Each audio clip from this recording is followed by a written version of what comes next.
Halo teman-teman semua, kita jumpa lagi bersama saya Pini Kisata. Hari ini saya akan membawakan satu topik yang cukup menarik, yaitu strategi pertumbuhan. Kita tahu bahwa manusia itu ada dua model mindsetnya. Satu yang populer kita sebut dengan fixed mindset, satu lagi yang disebut dengan growth mindset. Nah, kalau fixed mindset adalah orang-orang yang sebenarnya percaya bahwa ya skillnya segitu ya segitu aja, tidak akan ada lagi yang bisa dilakukan, dan dia juga mempunyai satu pola pikir di mana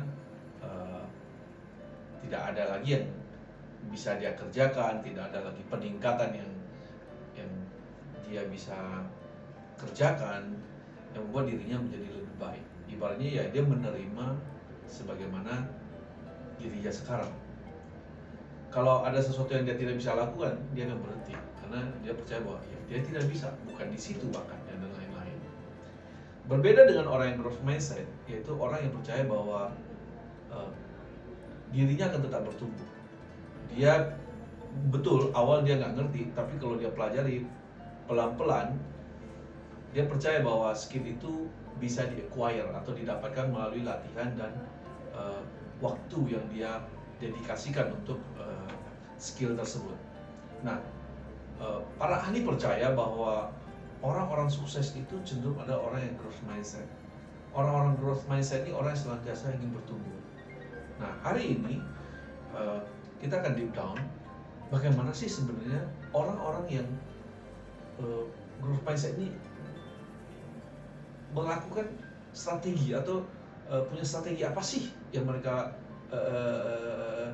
aplikasikan sehingga mereka bisa terus bertumbuh gitu. Yang pertama adalah strategi yang paling penting kalau kita ingin mempelajari sesuatu. Yang pertama teori dulu. Ya ada bilang, yang penting praktek, ngapain teori.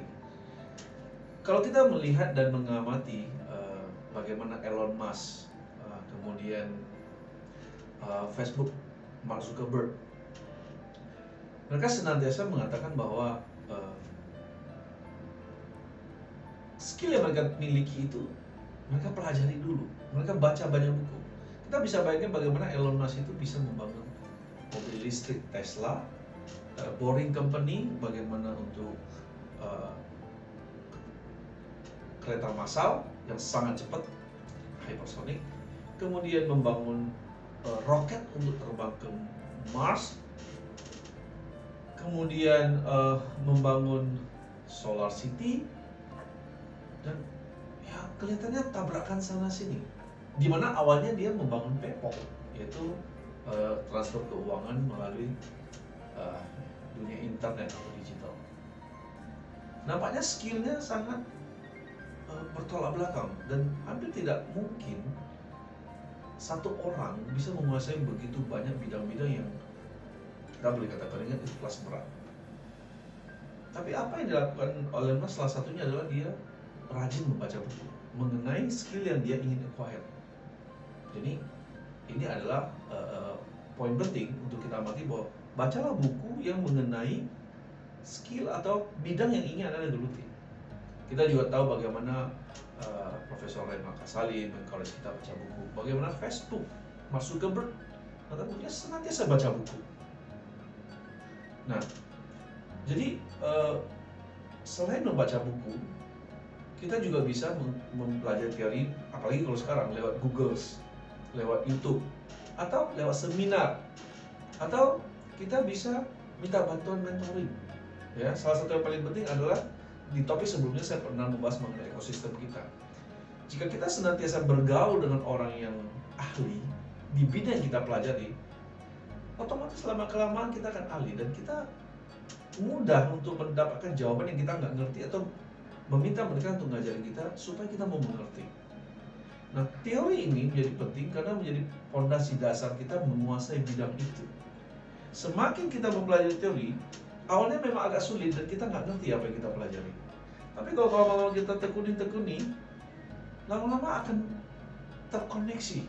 Entah bagaimana caranya, akhirnya kita mulai familiar dengan kosakata yang berhubungan dengan bidang itu. Ini akan memberikan pertumbuhan dan rasa percaya diri kita dalam membangun satu bidang. Nah, tentunya teori tidak cukup. Maka faktor kedua adalah strateginya adalah setelah kita mengerti teorinya atau sedang mempelajari teorinya, kita harus melanjutkannya dengan praktek. Ada orang yang mengatakan, wah tunggu teorinya lengkap saya baru praktek.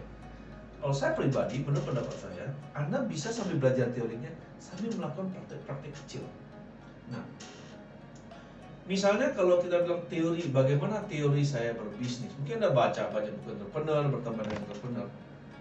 Jadi saya sarankan juga Anda juga bisa memulai usaha kecil-kecilan dengan modal kecil-kecilan sehingga resiko atau try error Anda tidak fatal bagi Anda. Atau misalnya kita lihat di dunia kerja, mungkin Anda adalah seorang programmer atau Anda accounting atau Anda HRD atau marketing. Anda bisa melamar pekerjaan yang berhubungan dengan itu sehingga Anda mempraktekkan apa yang Anda pahami, dan itu membuat Anda lebih memahami lagi di dunia nyatanya, the real world-nya. Nah, ini penting sekali untuk membuat Anda semakin memiliki skill yang terintegrasi dengan diri Anda. Jadi bukan hanya di tingkat pengetahuan, tapi sudah bertransformasi mengenai Anda tahu bagaimana mengeksekusinya. Jadi execution level inilah yang membuat skill Anda mulai menghasilkan. Nah, biasanya setelah Anda praktek, apakah itu Anda bekerja, apakah investasi, dunia bisnis, dan lain-lain, Anda akan mulai pasti mendapatkan hasil. Nah, hasil ini membuat Anda menjadi lebih percaya diri, membuat Anda bertemu, oh iya ada hasilnya. Entah itu sedikit, sedang atau banyak. Jadi, mulai dari teori, kemudian Anda praktekkan, kemudian Anda memiliki hasil, ini akan membuat Anda tumbuh dalam bidang itu. Dan tentu setelah ada hasil, misalnya merupakan dividen dari investasi Anda, atau Anda dapat gaji, atau dapat pendapatan, bonus, maka Anda sudah menjadi satu orang yang baru, di mana Anda sudah bisa mengandalkan diri Anda untuk mencapai tujuan Anda melalui pertumbuhan ini. Nah, yang keempat ini yang paling penting, ya. Setelah Anda mempelajari teorinya, kemudian Anda mempraktekkannya, dan Anda mulai melihat hasil-hasilnya yang membuat Anda semakin bersemangat, jangan lupa yang keempat ini, yaitu saya namakan perkuatan atau expansion, atau kita bilang strengthen, atau kita bilang scale up. Nah, ini penting untuk membuat diri Anda menjadi berdaya. Jadi kapasitas Anda membesar, kapabilitas Anda membesar. Nah, strategi pertumbuhan ini bisa Anda praktekkan di berbagai bidang. Saya ambil contoh di bidang keuangan misalnya. Kalau Anda ingin kaya, ini topik menarik pastinya. Bagaimana saya bisa kaya, atau minimum lah saya bisa penghasilan banyak. Yang pertama tentu harus pelajari dulu teori bagaimana mendapatkan uang. Ya, cara mendapatkan uang, yaitu mungkin diajarkan bekerja. Oh, skill apa yang bisa saya? Oh, saya bisa desainer. Ya, Anda pelajari skillnya. Kalau Anda bekerja, Anda butuh skill. Jadi Anda pelajari itu skillnya. Atau Anda bilang teori berbisnis, teori investasi. Nah, kalau sekarang ini saham atau dunia kripto, NFT, metaverse, play to earn di dunia metaverse sedang hype-nya, dunia blockchain sedang hype-nya. Anda bisa belajar teori bagaimana dunia kripto itu, bagaimana apa yang dimaksud dengan blockchain, bagaimana dia bisa jadi cryptocurrency, apa fundamentalnya, utility-nya, terus exchange-nya apa itu, misalnya kalau kita sebut merek, Binance misalnya, Indodax kalau di Indonesia. Anda pelajari apa itu DEX, apa itu CHEX, apa itu liquidity, apa itu farming, staking, dan lain-lain. Wow, banyak sekali yang Anda bisa pelajari. Nah, sampai Anda pelajari teorinya, atau Anda mungkin bekerja misalnya, atau Anda berbisnis, bagaimana buka tokonya toko online, supply-nya bagaimana reseller, atau bagaimana dropshipping, bagaimana iklan Google Ads-nya, bagaimana, oh banyak sekali teorinya. Nah, Anda ambil bidang Anda mau masuk, teori itu, kemudian Anda praktekkan. Anda kerja, kalau Anda kerja kan dapat. Anda mulai mempraktekkan, oh kalau Anda jadi marketing misalnya, oh gini toh cara marketing. Anda bisnis, oh rupanya sewanya begini, jualannya gini, buat pricingnya begini, iklannya gini, harga karyawannya begini, budgetingnya gini, finansialnya begini, pajaknya begini, banyak sekali. Nah, Anda mulai mempraktekkan sedikit. Atau misalnya Anda investasi, Anda beli kripto, atau Anda beli saham, Anda beli deposito, reksadana, banyak sekali. Atau properti misalnya, Anda praktekkan kecil-kecil aja, semampu Anda. Sehingga kalau Anda terjadi kesalahan, Anda masih oke. Nah, jika Anda sudah melakukan itu, saya yakin Anda akan melakukan yang ketiga ini, yaitu hasilnya. Jadi teorinya ada, Anda praktekkan di dunia kerja, di dunia bisnis, di dunia investasi, ada hasilnya. Hasilnya berupa dividen bagi Anda, gaji mungkin, bonus, pendapatan yang saya bilang tadi. Itu hasilnya. Jadi nah setelah itu Anda ningkatin. Kalau Anda bisnismen misalnya, bagaimana melakukan penguatan? Oke, bisa Anda jalan. Bagaimana Anda berpikir adding value ke produk Anda? Mungkin produk Anda tambah variannya, atau Anda buka cabang. Kalau Anda kerja, mungkin Anda lengkapi diri Anda. Saya bukan hanya bisa sales, saya juga tahu teknik marketing. Saya tahu bagaimana digital marketing. Sehingga Anda pasti dibayar lebih lagi, atau hasil Anda akan lebih lagi. Anda membuka jaringan lebih besar. Mungkin antar kota misalnya, atau bahkan Anda mulai makan ekspor impor. This is how. Mungkin kalau dunia kripto, nah saya ajarin bagaimana Anda strengthen. Anda hanya sekedar trading, jual beli.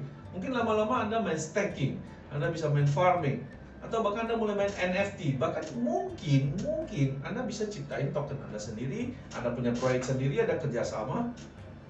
Makin lama makin besar. Ya kalau Anda bisa main spot begini, Anda mungkin aku mau sedikit belajar main di futures misalnya. Sama juga di berbagai bidang, prinsipnya sama. Teorinya, praktek, Anda akan dapat hasilnya. Yang paling penting Anda melakukan apa? Scale up atau memperkuat apa yang sudah berjalan ini. Jika itu Anda lakukan, siklus ini terus berjalan, maka niscaya makin lama diri Anda makin memiliki satu dampak yang besar. Hasil yang Anda kerjakan makin lama makin besar, perusahaan Anda makin besar, gaji Anda makin besar. Mungkin kalau Anda bikin YouTube channel misalnya, YouTube Anda akan makin besar. Ya tergantung Anda ingin memfokuskan di mana. Yang paling penting adalah kalau Anda adalah pemula, jangan terlalu serakah. Jangan mengharapkan dengan keterbatasan Anda ngerjain banyak hal. Itu yang pertama. Yang kedua juga Anda tidak boleh berharap cepat ada hasil. Karena kalau Anda nanam, Anda juga butuh waktu. Tergantung Anda nanam apa. Makin besar biasanya butuh waktu makin lama.